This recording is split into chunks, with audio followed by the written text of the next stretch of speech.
Hello everybody, welcome back to the channel.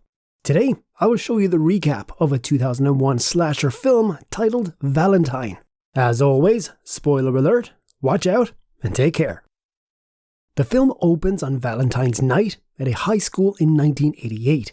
An outcast boy named Jeremy wanders through the school, asking girls for a dance, but to no avail. 3 girls embarrass him by making fun of him. Only one girl among them, named Kate, politely promises to dance with him later.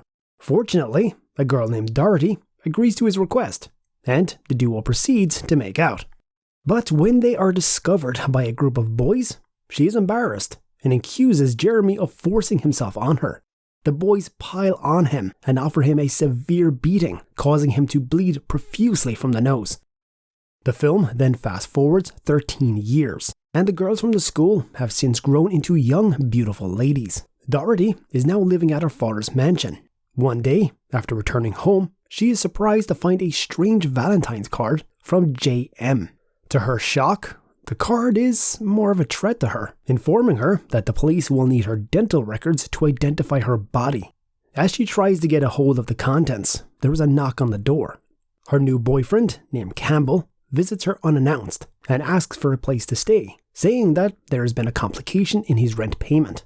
Although they've only been together for a month, a smitten Dorothy happily offers him the guest room without a second thought. The movie then cuts to a new scene where we meet Shelley, a friend of Dorothy from junior high. She is currently enrolled in a medical school, and today shows up for a dinner with a guy named Jason Marquette. The dinner, however, does not turn out too good, as Shelley isn't intrigued by his approach.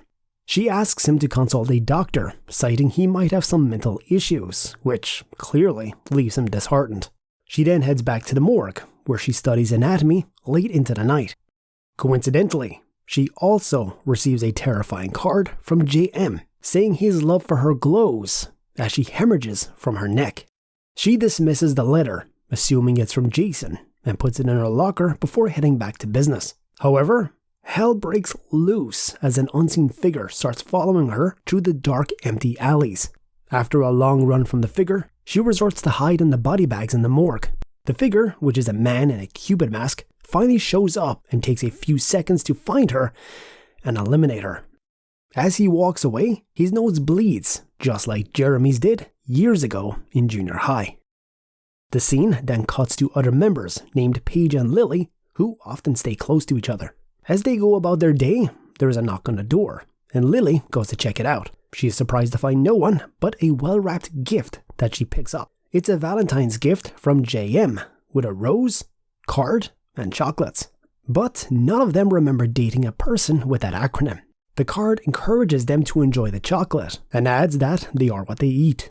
Lily goes for a bite, but is terrified and spits it out when she realizes they're full of maggots. This finally has Paige thinking through the matter of recalling Jeremy from junior high. She admits they acted horribly towards him, but they don't make much out of it.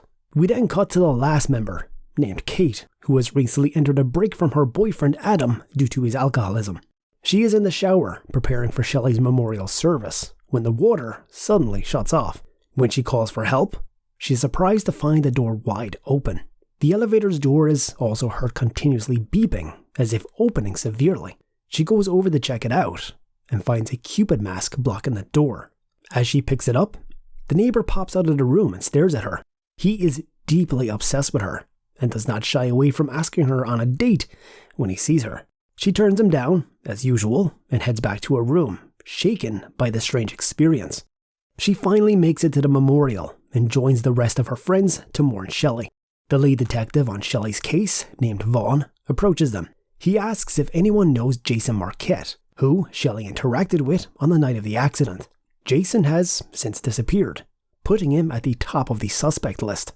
But no one knows him, because they were not in contact with her after transferring to med school.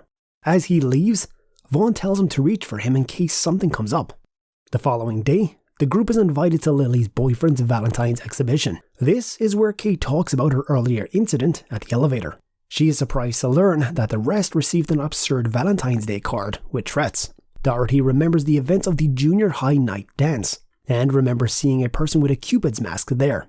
But before they can dig into it, They are interrupted by the host, as he calls everyone together to address them. They then go on a tour of the exhibition, but Lily finds herself lost in between. Suddenly, the masked guy we saw at the beginning of the movie appears with bow and arrows. He throws several of them at Lily and hits her perfectly, causing her to fall from the balcony into a dumpster. The rest of the group barely notices her disappearance, as they all go home shortly afterwards. They later reach out to Vaughn to inform him of their suspicion about Jeremy. It turns out he was sent to reform school after the incident, and Vaughn immediately connects the dots. He gets a hold of the story and promises to go look deeper into it. He easily notices that Lily is not among them and asks about her whereabouts. They say she is out of town because no one has seen her in a while. Without any text messages in the past, it's understandable. After the meeting, Dorothy is seemingly terrified to say that she might be Jeremy's next target, even though she didn't mention it to Vaughn.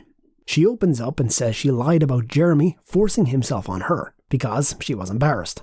However, Paige calms her down, saying that Jeremy was boring and not capable of such an orchestrated revenge mission. In the next scene, Kate's boyfriend Adam takes her out for dinner, and she is happy he is doing well and taming his drinking urges. Kate talks to him about the situation, but he seems unfazed by it, and assures her that everything will be fine.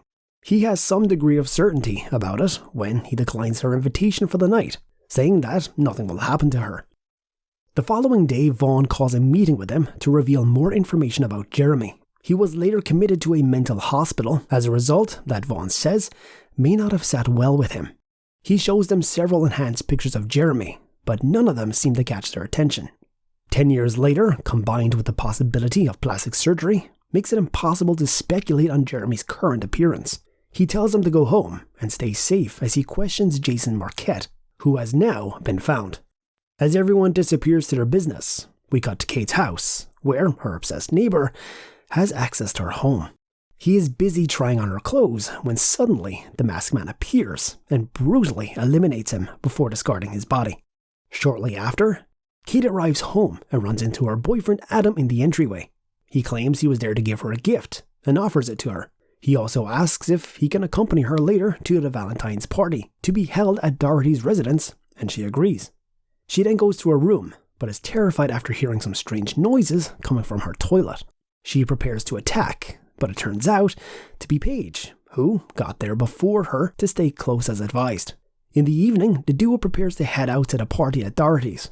Dorothy, on the other hand, asks Campbell to fix her water heater in the basement after it stops heating the water. Little does she know it's the last time she'll see him when the masked man grabs him and disposes of him. The party starts and Paige heads straight for the tub with her drinks. Dorothy, on the other hand, is not a happy soul, as she believes that Campbell has dumped her. Kate, who has appeared with Adam, tries to comfort her by saying that Campbell might still show up. As time goes on, Kate is also disappointed when she finds Adam drinking because he promised never to again. She is annoyed and walks away from him. Coincidentally, the masked man appears by the tub and quickly eliminates Paige. This raises the question of whether Adam drank to create space for the attack. As he electrocutes her, the power goes out and people start leaving. It's at this point that Dorothy questions Kate about her boyfriend Adam, citing that he may be the culprit. Kate fights back, claiming she knows him well and continues to question Campbell as well.